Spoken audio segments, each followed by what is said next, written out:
What's going on? Oh my God. Look at that face. Beautiful audience. Yes, you remember this little Wake Up building stage here? I love that room so much. That room is so fantastic. It's so good to see you. Give it up for Greg Cardone!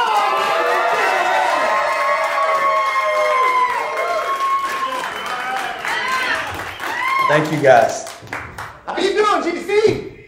I'm good, my friend. I'm good. I'm glad I'm able to spend some time with you guys today.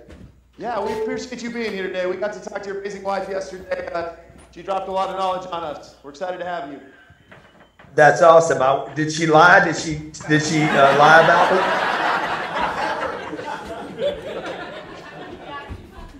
But, no, she told us how much she loved you and how amazing it is. Yeah. Working with Grant Cardone. That's awesome. So hey, Matt, how many people do you have in there? I can't quite see. There's going to be millions of people see this on the internet, Grant. Yeah, there you go. That's the right answer. That's the right answer. You're learning, young grasshopper. You taught me well, baby. You taught me well. Yeah. Hey, Grant, we got a bunch of questions for you. I appreciate you being here today. How's life? How's everything going in your world? Let's start there. Everything's going good. Most of our numbers are up. What are you doing nowadays? Tell us a little bit about what's going on in your world. Oh shoot, man! I got so much going on. Nobody wants to hear about that. I just want to, I want to help as many people as possible, and we got a lot of good stuff going on. I was driving this morning to go get a cup of coffee, and I was just aware of how grateful I am. What's so funny? What was so funny?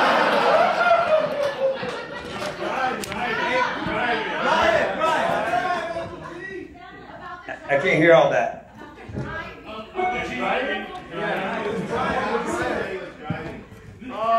Driving, yes, okay, I get it. Brian said something about you driving yesterday, and you didn't want to drive anymore, so you got a driver by the time you got home. Is that was the story, Brian? Yeah, you were such a bad driver, you realized you weren't a good driver, remember? I can't hear from the audience. Okay, so Brian Spore from Discovery Channel, you remember Brian? Oh yeah, sure. Yeah, tell him hello.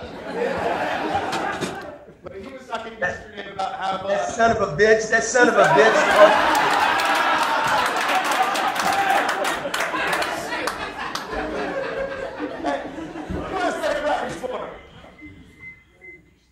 Yeah, that audio is a little weird, dude. Is there a way to? So when the audience gets really loud, it's hard for Grant to hear. Okay. Yeah, it needs to be just like. Right. Come on, man. Get the game on. God damn, man. Come on. Hey, this is the oldest building in Pueblo. Come on, Grant. It's got nothing to do. This is the operator fucking era. All right, hey Grant, you've been quoted a million times about how hard this was. The Undercover Billionaire. Give us some of the insight on that. Yeah, look, this was, this is what I was saying about this morning. I was driving around. I was driving to go get a cup of coffee and just so grateful for my life. Like, I literally pinched myself. I have accomplished some things that I never even dreamed I would accomplish. I've heard people say before that, like, if you can't dream it, you can't have it. But much of what I've accomplished in my life, I never, ever even contemplated or thought was possible. And like literally asking myself this morning, like, how did I get here? I've said it to Elena many times. I'm like, I don't even know when I look back over my life how I got where I'm at. And except for showing up every day, I just keep showing up every day. So the discovery thing, the thing that was so hard about it was that you cannot anticipate, nobody knows what it means to lose your name. And if you think no one knows you now, imagine starting over with a new name. And then having to create some persona about who you are that you're not. So it's as much of a promoter as I am. And you know, I have zero problem. Like, I know how to promote. I know how to stretch. Like, I can make taffy out of almost any story. But the moment you lose but that doesn't mean I'm a liar. You know, and the moment I had to tell somebody every day I was somebody else, or, you know, just to wake up and deal with 19 guys. I think that production crew was 19 people. And fucking, like, that was terrible, man. And Brian, look at Brian. I mean, he was one of the better ones. And you can tell it just goes downhill from right there. So you know, these guys are telling me I need to tip the waitress. I'm like, did you guys forget I'm broke? And then there's all these conflicts, right? Like it was a love-hate thing because, you know, when it appeared that I was starting to make some moves, like with you, Matt, and so Discovery's like, you got money now. I'm like, no, that's not my money. Like, I didn't go start immediately changing my lifestyle because you gave me a check for 10 grand. I didn't even spend it when COVID hit. But they're like, oh, you can tip the waitress now. You can buy gasoline for your car. I'm like, no, I can't. That's not my money. So those are the conflicts, by the way. I'm not ragging on Discovery here. I'm just telling you, anytime you bring partners in, other people, the bigger the team gets, the more the conflicts and confusions happen. And when confusions, the takeaway for the audience right now is when there's confusion, there's no action. Right. And I've always said I'd rather be a bad general and be able to make a decision than have two great generals that can't.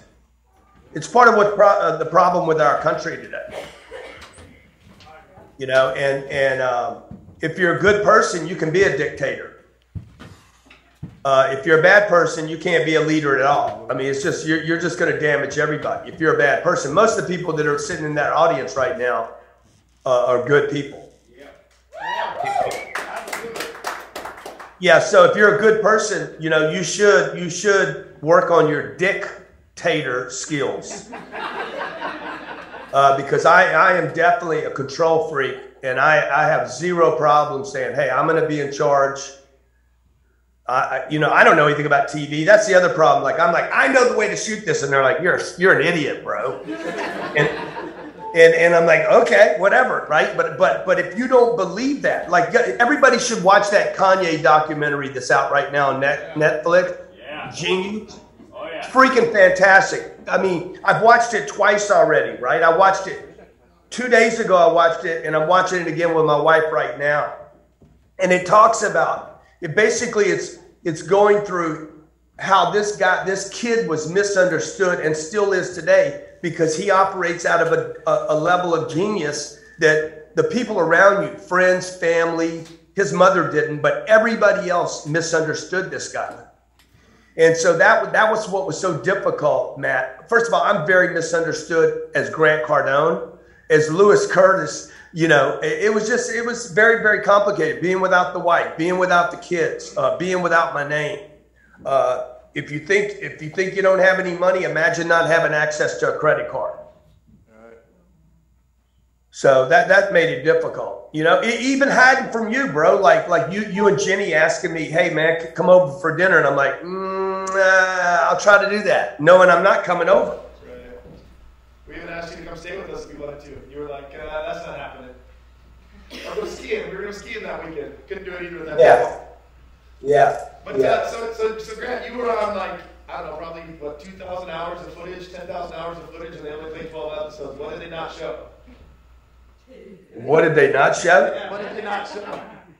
What story was missed, do you think? They didn't show me taking showers. When they were over there, I just dropped my pants and walked into the shower. I'm like, bring this. I said, bring this to Discovery. So they didn't show that. Brian, what else didn't they show? Brian, what else didn't they show? They didn't show all the fighting. They should have showed all the backfighting. Okay? They should have shown me trying to hold together my businesses while COVID was hitting. 40 million people were let go. At that time, I had $1 billion worth of debt I'm trying to hold together. I had $108 million worth of real estate deals that I was on the hook for that were going down. And my educational business, we thought I was going to lose everything in March, April, May of 2020. Right. And then I'm stuck here doing this dumbass show. Dude, all that was hard, you know? Absolutely. And I think that they should have showed that. I think that but obviously Discovery had some other agenda that they weren't sharing with people. But they should, if they ever do this show again, they should show the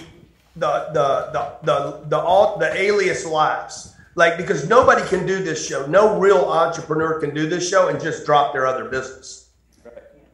You can't do it. It's not, and it's a lie to the public to do that. They should show what it looks like during the day. Brian's going to disagree with this because it takes the viewer out of the show.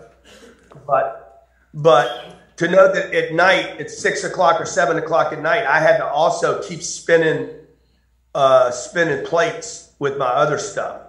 It'd probably be too much to cover, but that was very difficult to do at night. To go from being with you broke and not knowing anybody to, hey, Matt, give me 1 minute, Matt, and I got to go take a call to try to save a $104 million real estate deal. Yeah. And I got to go from being kind of this guy that doesn't know anything to now I got to move into a call where I know exactly what I'm talking about.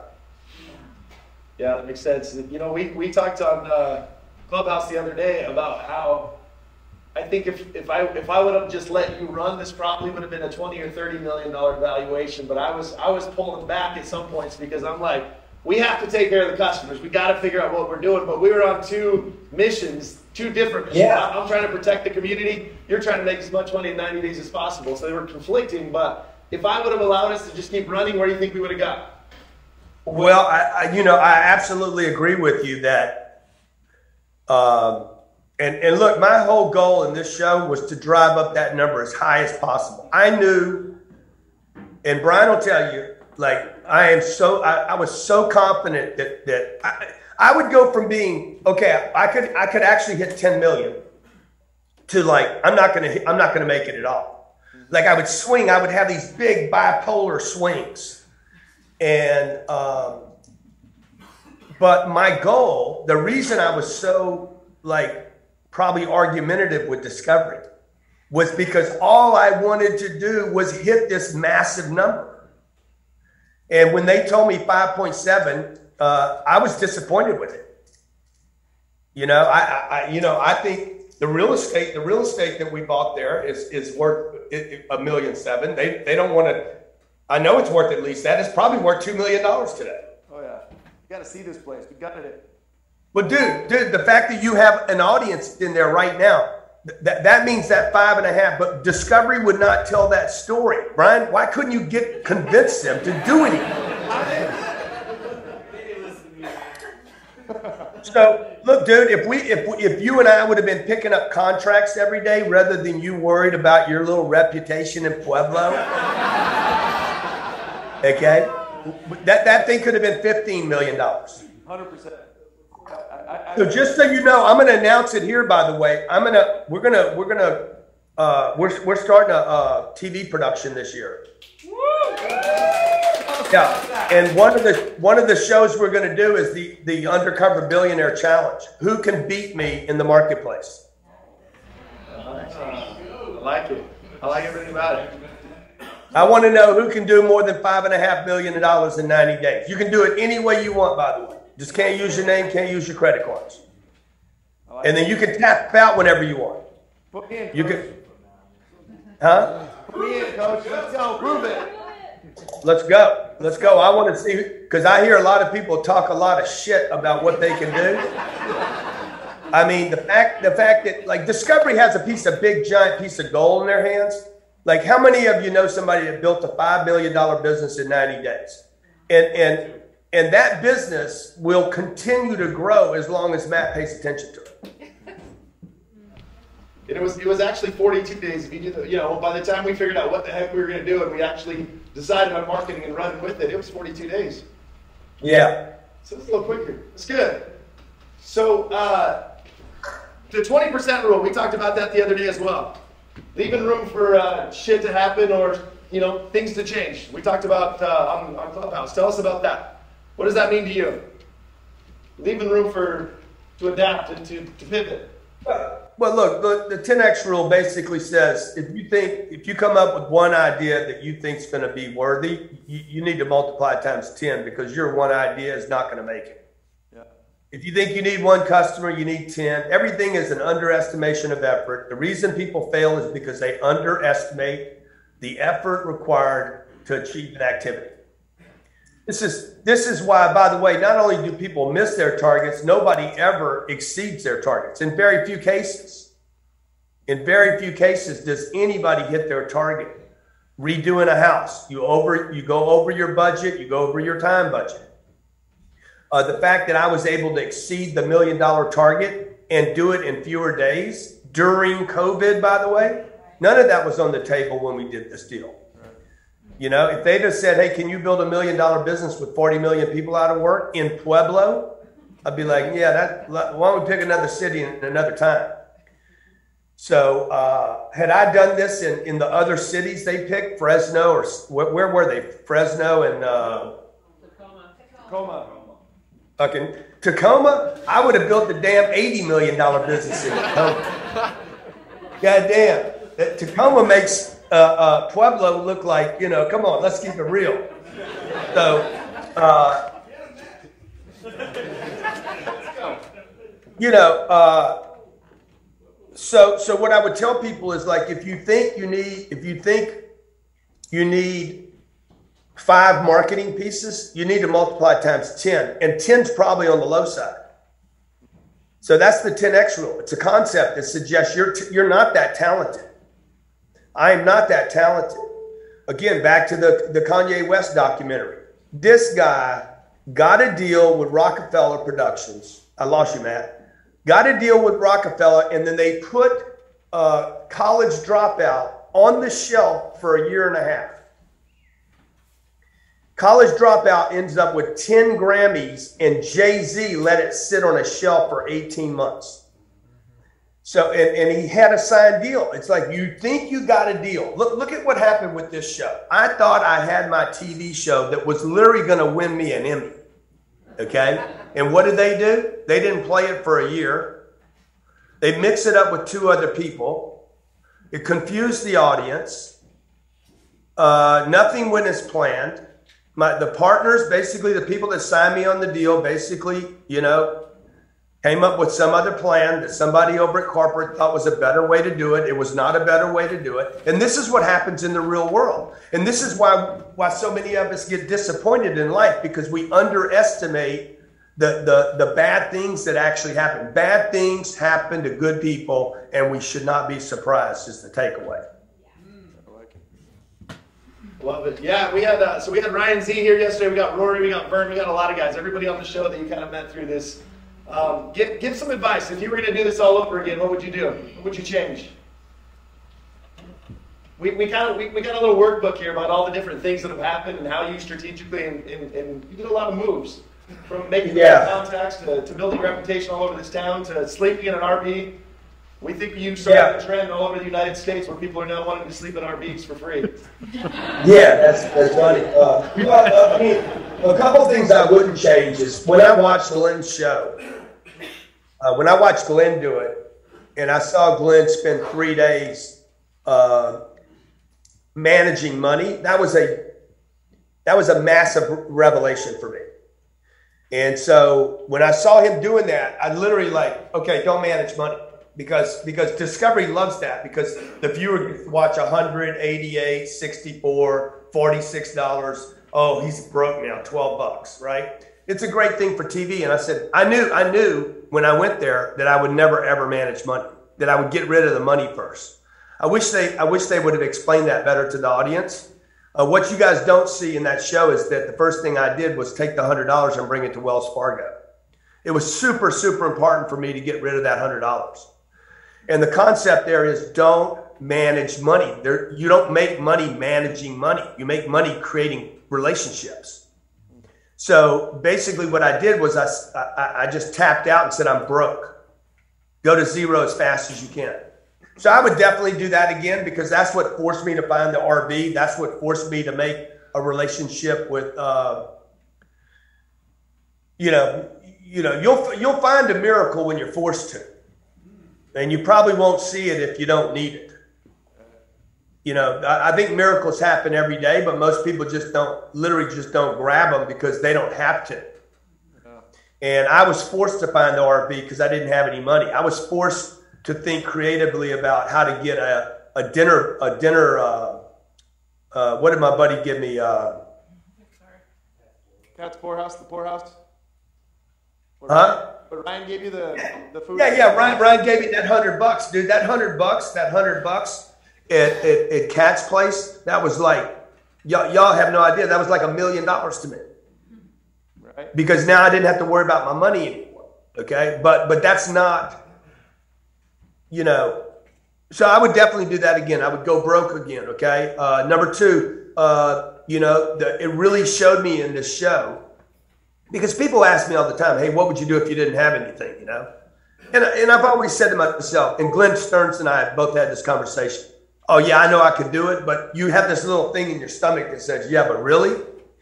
And now I know for sure, like, the importance of people. As long as you know how to communicate with people, talk to people, confront people, mix it up with people, move on from people. By the way, if you guys are taking notes, you got to know how to move on, man.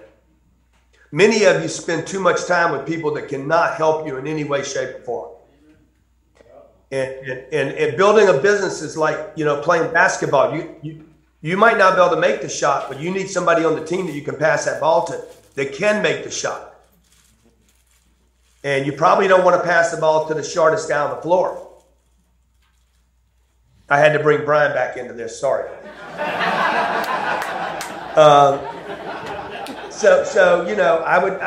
I would definitely be ruthless again when it comes to who I spend time with. I don't regret that. Yeah. I know the guy over at the iron shop got a little butthurt about me, how I treat people. I don't regret it. I don't regret that. What's that guy's name? I like that guy. The guy that was on the billboards. Oh yeah. The guy that was on the billboards? Yeah. Oh, Terry? Talking about the owner of the Ryan. Ryan, the other Ryan? McWilliams? Yeah, the other Ryan. McWilliams? Yeah, the guy the recovering drug addict. Oh, Rory. Rory. Yeah, Rory. I love Rory. Is Rory there? Yeah, Rory's over here. Ryan's over here too. Rory, I love you, man. Rory, I love you. Come here, guys. Come here. Come down here. Come on, Rory. Hey, Rory, tell Rory. Tell Rory I love him. Hey, tell Rory I love him, even though I'm not his favorite person. What's up, brother? That's not what I said, that you weren't my favorite person. You and me are good, bro. No, I know. I love you, dude. I love you. And first time I met you, I told our guy there, I said, man, I love this dude. This guy's a real deal, real business, real employees, and so I really appreciate you supporting us. And I know that, like, you didn't know it, but I was on a clock, right? I'm like, let's move on. I got to go, man, because I was trying to hit this target and get the hell out of Pueblo, get back to my kids. Yeah, no, I remember that, yeah. Well, you guys hit me by surprise that day, and I didn't know that this was going to be this big today, so it's two surprises. Yeah. Two surprises. And, somebody said, well, how did you recognize Grant? I'm like, I didn't recognize him. They finally told me, and I looked you up, so. Yeah. And now your internet follows him every day since. Every app, everything he does, he sees Grant Cardone now. Right? Right, come down here. Well, hey, I appreciate you, Rory. Thanks for helping us make the show work, man. Yeah. Hey, Grant, obviously one of the first things that, when we started talking at the beginning of this whole show was the family. And the ability, from my standpoint, when I met you and saw the love that you have for your wife and your kids, without really knowing the story, I could see the genuineness of your family first and how you really are able to juggle all that. What advice you got on juggling and making sure your family's still a priority? Yeah, so somebody's talking. I can hear somebody talking right behind me. Yeah, I'll get him next. Maybe they're on Jenny's. Yeah. Yeah, what's up? What's up, baby? Goddamn, best looking man in Pueblo right there. Hey, did you ever sell that boat? Matt's on mute now. Did you ever sell that boat? Sold the boat, sold everything. It was good. Sold it all, man. Yep. Time to do Dude, it. you looking good, man. You looking good. You been working out? Y'all bowed up, man.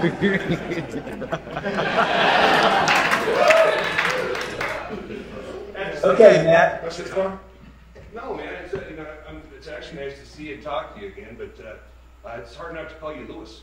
So Yeah. it's definitely Grant Cardone from here on out. 1,000.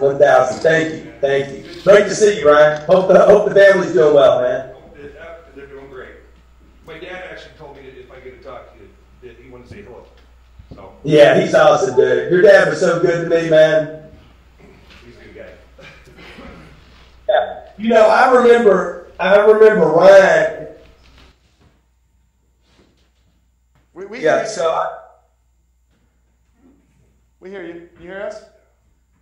I can hear that other guy better than I can hear you. Well, you're loud and clear. You're on the big screen. I can hear some bullshitter in the background talking. Keep going. You're about to Yes, say so- about Ryan. Yeah, so no, I remember, man, COVID was in the news, man. It was early March 2020, and I'd run into Ryan's. I'd go watch TV at night in the RV in his building. I'd leave my RV and go into the building because it was warmer in the building. I still have teeth. I was at the dentist yesterday, dude. I caused so much damage in my teeth from those 10 days I slept in the RV because it was fucking 15 degrees and I was freezing my ass off and I grinded my teeth. I've literally caused a bunch of problems in the back of my and in my neck. Still have problems from it. The dentist yesterday said, I can't believe the amount of damage you have in the back, your back molars. So I'd go in there at night to get warm, and I'd watch Fox TV or CNN, whatever TV channel they had set up in there, and this thing called COVID was going around. And me and Ryan's dad would talk about it. This is some bullshit. There ain't no COVID bullshit. Okay? And so I think his dad finally got vaccinated or something probably. And anyway. What is the point of that? I don't know. It was so much crazy stuff going on in the world at the time that we were doing this. What else would I do? What else would I do different? I don't know, man. I would definitely hook up with people like you, Matt. I mean, you made it happen. If it wasn't for Matt, I couldn't have done the deal. Yeah. I mean, I wouldn't have. You can't. You know, the one thing I did on this show different than I did in my own business is because I didn't have time, because I did not have time, I had to have credibility.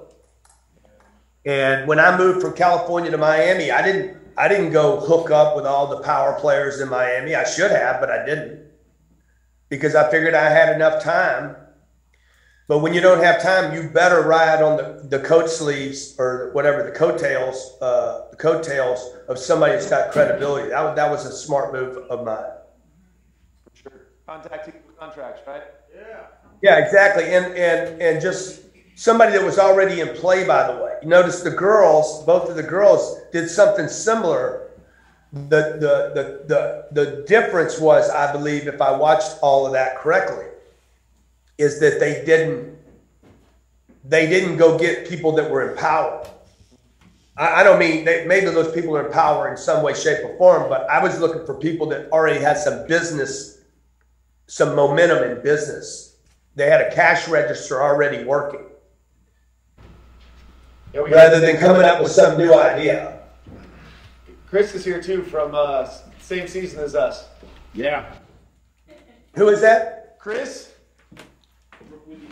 With the lane? Yo, what's up? What's up, Chris? I love Elaine. He's over there in the corner. Over there.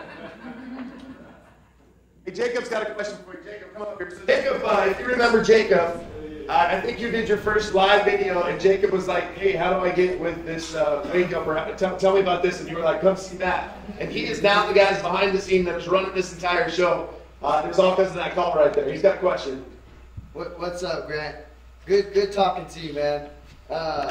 Hey, so I see you and your team is incredible, right? You got people like Jared from an early standpoint. I run with Matt now, and I like to think that I could be as Jared, right? So how do you attract people like Jared or because building your team is very important, right? And surrounding yourself with key players that could get you to the next place. Like you said, if you can't take the shot, have someone on the team that can, right? So yeah. How do you attract those type of players, and how important is it to build that winning team? Yeah, so number one, and I mean the team's everything, right? So number one way to build the team is to commit. You got to commit to saying, I'm going to have a big team, and get rid of any thinking that people cost money or can't find good people. All this limited thinking around people and money. Everybody, you guys all have to figure that out. There's no shortage of people. There's no shortage of good people. There's no shortage of great people. You just got to find them. And you can tell yourself all the lies you want about Pueblo or America or whatever. Move to Miami, you're going to have the same problems because you're dragging those ideas around with you, right? So number one, you got to make a commitment. Number two, you got to get rid of people. Before you start adding people, you need to get rid of the garbage. And you have something called, a man told me once, he called it, what's the name of the thing? It's called I'll think of it in a second. But basically, you think there's somebody in that post or position, and they're not. Bob is in the position, but Bob's not really doing his job. So, you need to get rid of people that are not moving the bar. And I know that's terrible. You need to get rid of them before you replace somebody. Because if you don't replace them, you're going to think there's somebody there when there's nobody there. And so the thing that we do well at we do fairly well at my company is we get rid of people. And I'm proud that we get rid of people. I want to get rid of somebody before they quit. We had a couple people quit last month, and I'm like, why didn't we fire them? And they're like, what do you mean? I said, that's a failure of management that we would wait for somebody to leave our company. We should have fired them first. And if you're going to get in a fight, man, throw the first punch. You got to be there. You got to hit first.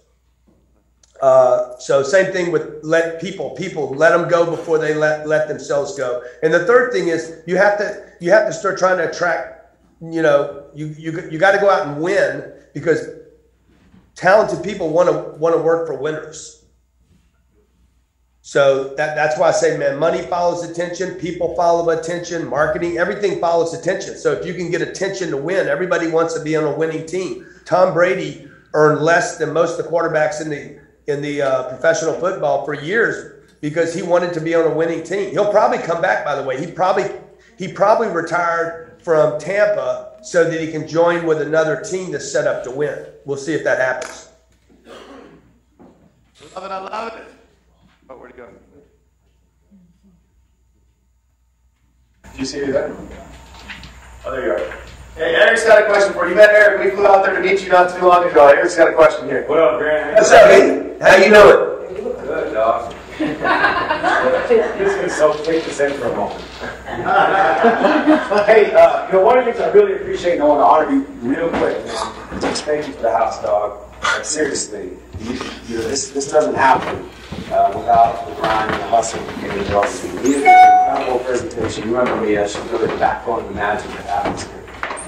She did this yesterday with tracking your growth, right? Tracking your YouTube channel, showing how much effort and what you put in without expectations for years. right? You were just consistent, and then it paid off. So we know, and I thank you for the house and the team. Oh man, look, there's another guy talking on the open mic. Is it, are you guys on Boxer? Is that what's happening? What's wrong with those guys back there, man? Man, you sent Jacob y'all away. That's on you. Jacob's professional here. Just like, we're figuring this out. You got me better now? Yeah. All right. So Mia was talking about your growth, right? How consistent and just that cadence of content that you put out there, and really that's created this momentum in your life. And you talk a lot about that, the massive action. That's your thing, right? And so there was a lot of lessons, but we really we dissected your journey here, right?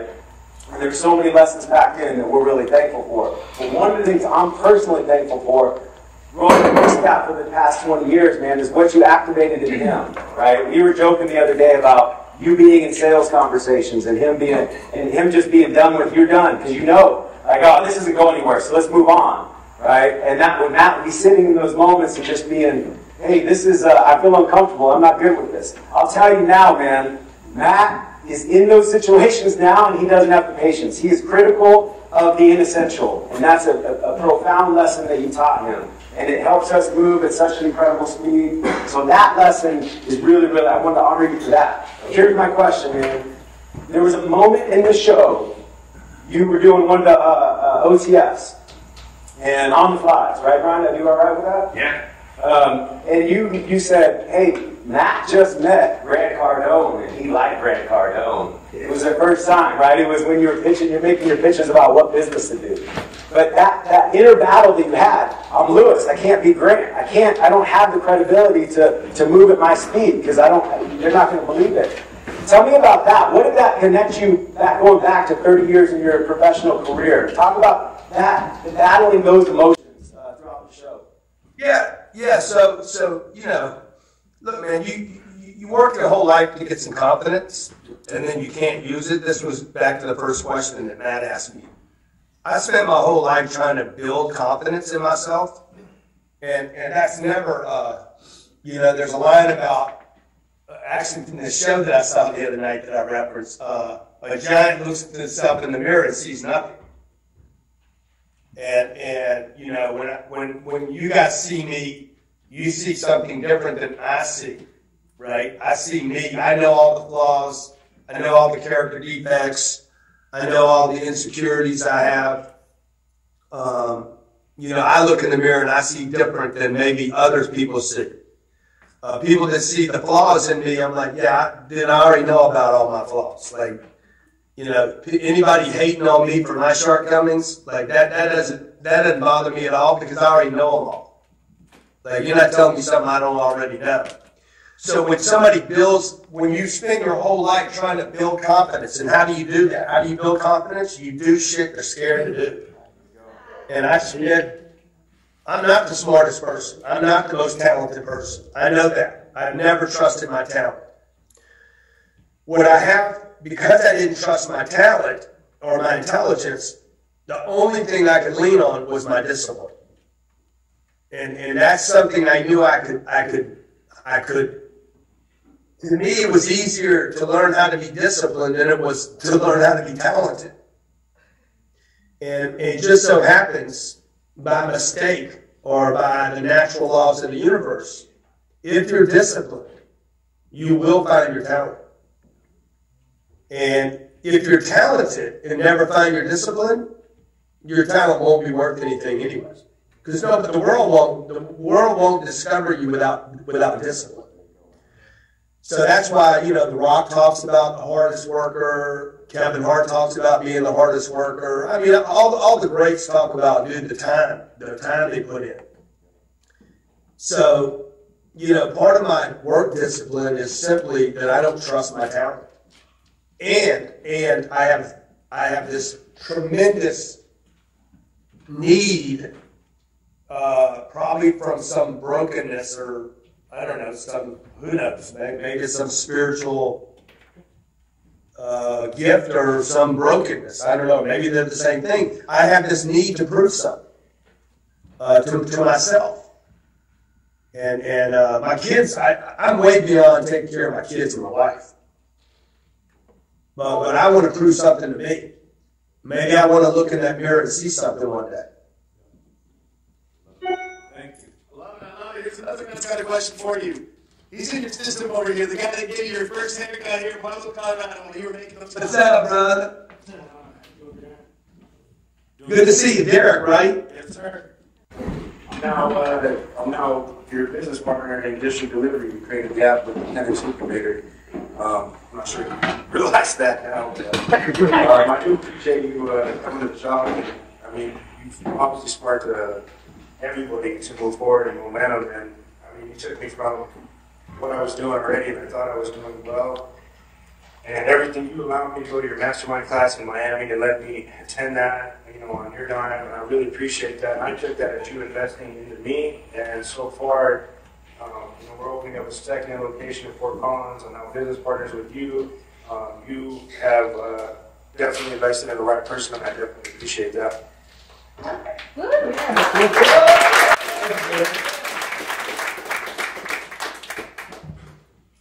got one more guy over here. Want to say hi? Hey, what's up, baby?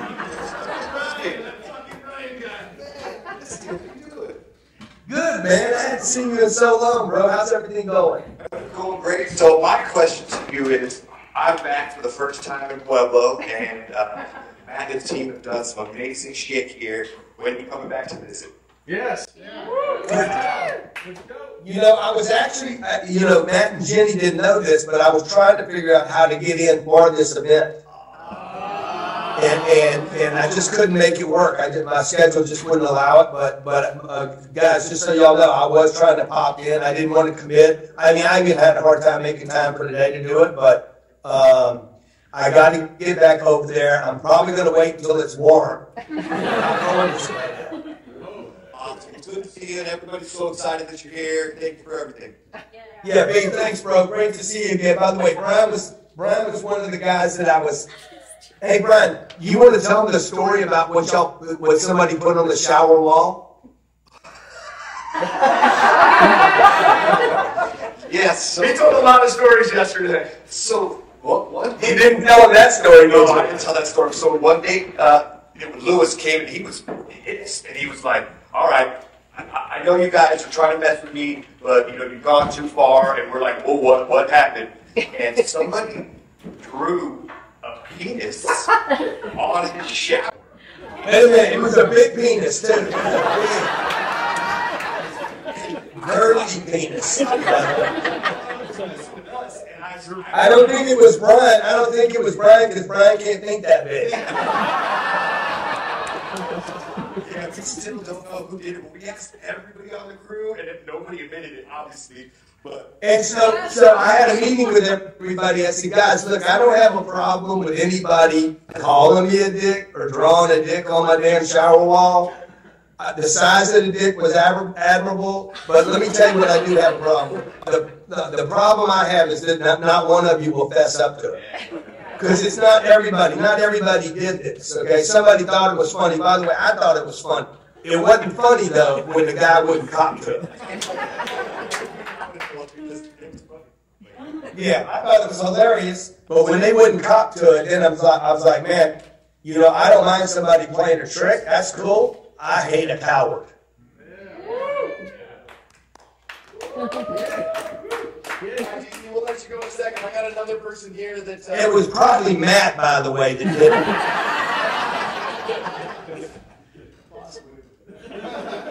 I got something you left behind here. We'll show you here. Hey, you didn't even say what up, bro. Yo, what's up? Uncle Lewis in the house.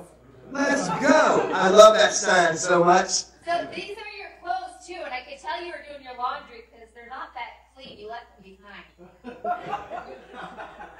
I did my laundry every day. Yeah, what up, T? How are you? Good to see you, buddy. Good to see you. So I'm going to do something that scares me right now, right? Uh-oh. I was wanting to lose on this, but I want to know, I got to always up my game and be better for my family and my husband and myself. When are we going to start hanging out? And when are we going to make this relationship, our friendship, and how can we serve you and help you in a way to you know, do big things. Yeah, so You know, I got like maybe like during the whole sit down thing, could ask us to like go on vacation to Malibu with you or something. I'm so wicked. Like I'm a good time. I don't know you don't want to hang out with me. Well, you know, that's a great question, right? Because that's always what ultimately people want to do is they want to hang out with each other and people to get together and do things. So this is a great question for everybody because in the real world, guys, I think everybody wants to do that. Then you got to figure out, okay, how do, you know, when people start getting successful, how do they make time where that time crosses? My partner, Brandon Dawson, you guys know Brandon. Him and his wife, like they spent a lot of time with us, and they figured out how to actually solve that problem where people that are like-minded can spend time together. Because there's a lot of like-minded people out there that just can't do it. So what did they do? We became partners in a business. They literally moved over. They bought a house in Miami. We now expanded our offices to Scottsdale. So now I'm going between Miami and Scottsdale, and we're going to go to Italy. We're going to spend a week in Italy on a cruise. I want to come. We're going to go to the dates. I'm inviting myself. I'm coming to dates. Let's go. It's a charity event. I think the tickets are like $100 grand a piece. But to charity. Let's go. I am going. So maybe I'll get you guys those dates. I'll have Brandon send you the dates and how to do that. So that's the way to do it. We got to figure out things that we can do together. It's like, guys, I'm the same guy. I'm the same guy here that I am anywhere, and the same guy that Lewis Curtis was. Let's do business together. We'll spend more time together. We got to figure out how to do things together every day that make it natural for us all to be tied together at the hip. Well, and yesterday, I got to tell everybody, like, you are truly just, I know you're like a lot of people's hero, but you're so genuine. You have a big heart. You care for your family, and you just, at the end of the day, want to help people. I just want to tell you, again, I'm so grateful for you. Without you being here and taking this risk, we wouldn't have met all these fine people. So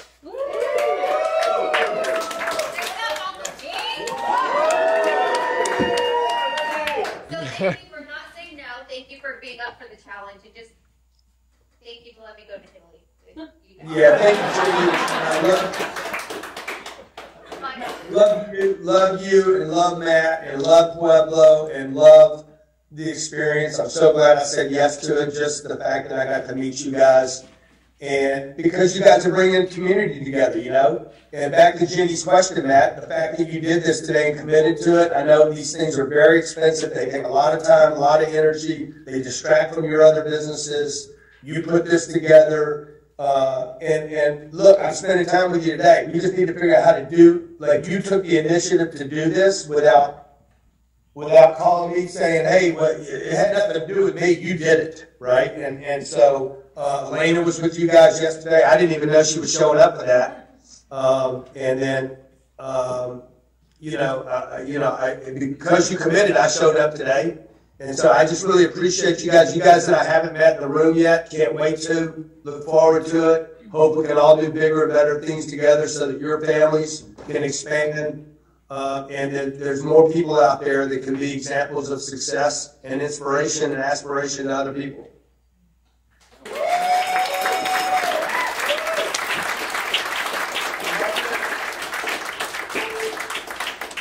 GDC truly, from the bottom of our heart, we love you, man. We appreciate you coming on. I know you got a lot of things going on. We'll see you next month. There's a lot of people there in Miami next month. Yeah, and one of your peeps just called and said, hey, we have extra tickets. I'm like, bro, we're already going. They're like, you know people, you need to bring more people. I'm like, yeah, well, this event, I promise you, we have not announced one speaker. We're a completely sold out event, except for maybe if you're on a wait list.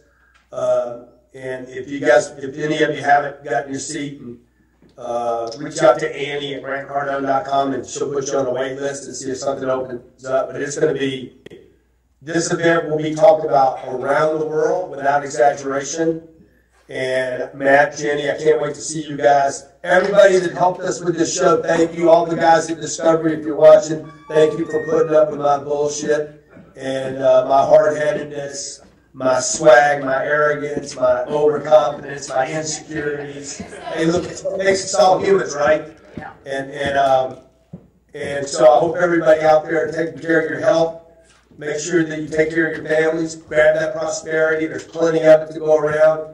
And find your happiness if you can. Thanks, guys.